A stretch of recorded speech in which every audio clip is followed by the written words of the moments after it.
There was a time in America when doing everything right was enough. You graduated high school, maybe college. You got a job at a factory, an office, a local plant. You worked hard for 30 years, bought a house, raised children, retired with a pension, and handed your kids a life slightly better than your own. That was not a dream. That was the expectation.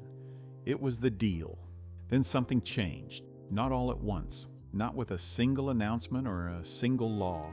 It happened slowly, over decades, in the fine print of trade agreements, in boardrooms, and in policy decisions made far away from the people they would affect most. And by the time most Americans noticed what had happened to them, the system that once rewarded their labor had already been quietly rewired to work against it. This is the story of how that happened. To understand what was lost, you have to understand what once existed.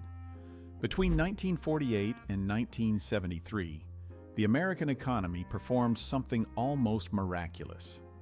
Worker productivity, the measure of how much output each worker generates, grew by nearly 97%, and real hourly compensation for ordinary workers grew by 91%. Nearly in perfect lockstep. That alignment was not accidental. It was the architecture of a functioning social contract. When workers produced more, they earned more. Companies thrived, workers thrived, and the country built the largest and most stable middle class in human history. A single factory income could buy a house, support a family, and fund a retirement. You did not need a side hustle. You did not need two incomes. You did not need to navigate a volatile stock market to have something waiting for you at 65. The middle class was not just an economic category. It was a promise, a gravitational center that held the country together. Neighborhoods were built around it. Institutions were funded by it. The entire cultural identity of post-war America, the suburban house, the family car, the annual vacation, the son going further than his father, was constructed on the assumption that the economy would keep rewarding the people doing the work. That is the world that was built. What matters now is understanding exactly when and exactly how it was taken apart. The year that changed everything was 1973, not because of any single catastrophic event, but because it was the year the line between productivity and worker pay began to separate, and it never came back together. From 1973 to 2014, productivity in the American economy grew by 72%. Real hourly compensation for typical workers grew by just over 9%. Not 9% per year, 9% total over 4 decades. The economy kept getting bigger. The output kept increasing. The efficiency gains were real, but the workers generating those gains stopped receiving them. By 2026, researchers have calculated that if median hourly compensation had continued to grow alongside productivity from 1979 onward, the average worker would be earning over $33 an hour. Instead, they are earning significantly less.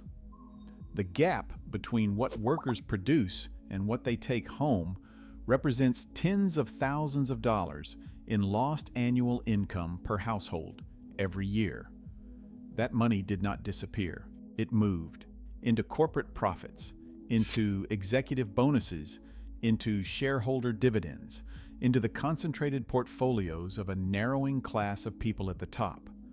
Federal Reserve data now confirms that the wealthiest 1% of American households hold over 31% of all national wealth. That single percent owns as much as the entire bottom 90% of the country combined. But the numbers, staggering as they are, do not fully capture what this shift has done to ordinary life. For that, you have to look at what things actually cost. The average home in America now sells for nearly $486,000. That is an 81% increase since 2017. Average monthly rent has climbed 54% in the same period. Health insurance for a family on a silver plan runs over $600 a month. Childcare for 2 children costs nearly $30,000 a year. And average weekly earnings have grown by 43%, less than half the rate of housing and less than the rate of rent. Nowhere near the rate of the basic costs required to live a stable, normal life. The Urban Institute estimates that nearly half of all Americans, 49% of people in American families, cannot afford the resources they need to live securely in their own communities. Half.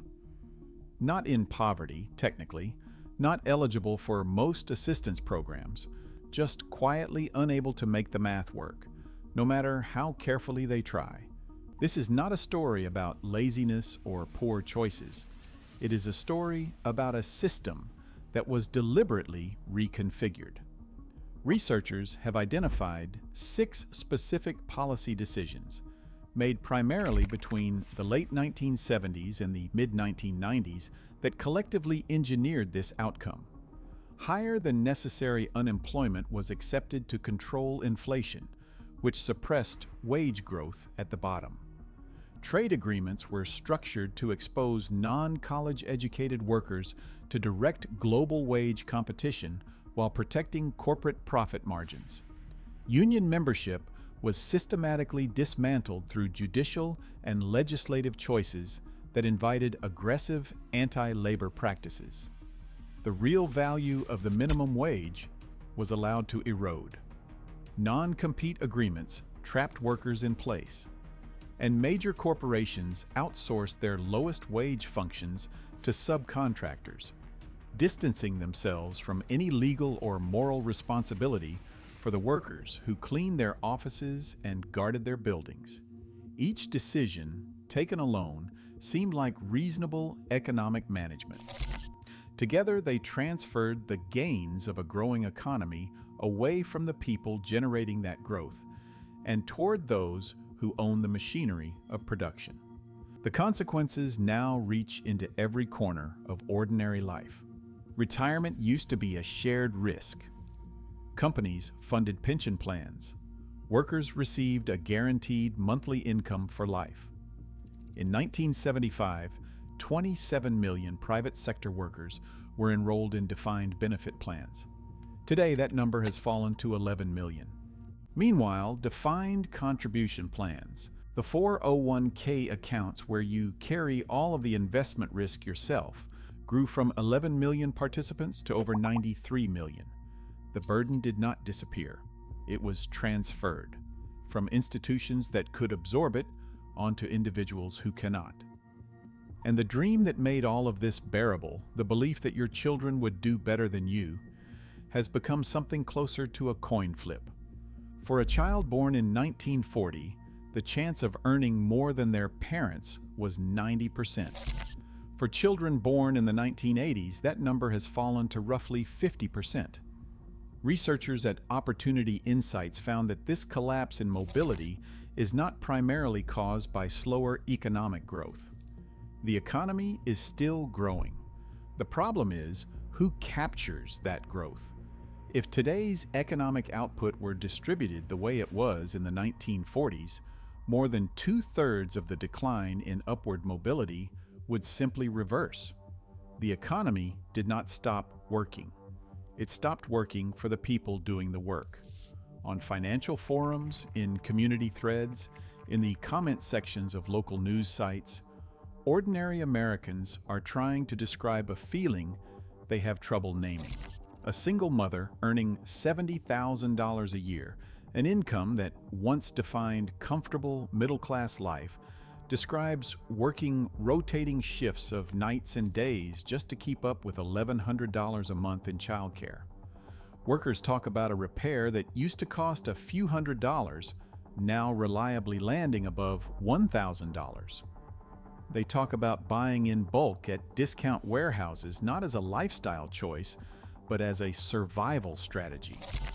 They describe waiting 20 minutes at a gas station across town to save $2 on a tank and knowing exactly why they are doing it. Economists have started calling it the E-shaped economy. The E stands for exhausted, emptied, ever spending just to stay in place. The cruelest part is the geography. For generations, the escape route from unaffordable cities was a move to somewhere cheaper. That exit is closing. Great Falls, Montana saw its cost of living rise nearly 10% in a single year. Springfield, Missouri, and Rapid City, South Dakota followed close behind. The affordability that once existed in the interior of the country is being nationalized away, leaving fewer and fewer places where a normal person can reset. There is a phrase circulating in online communities that captures the feeling precisely. People describe the American elite treating the country as a resort, while the rest of the population functions as staff. It is not merely an economic observation.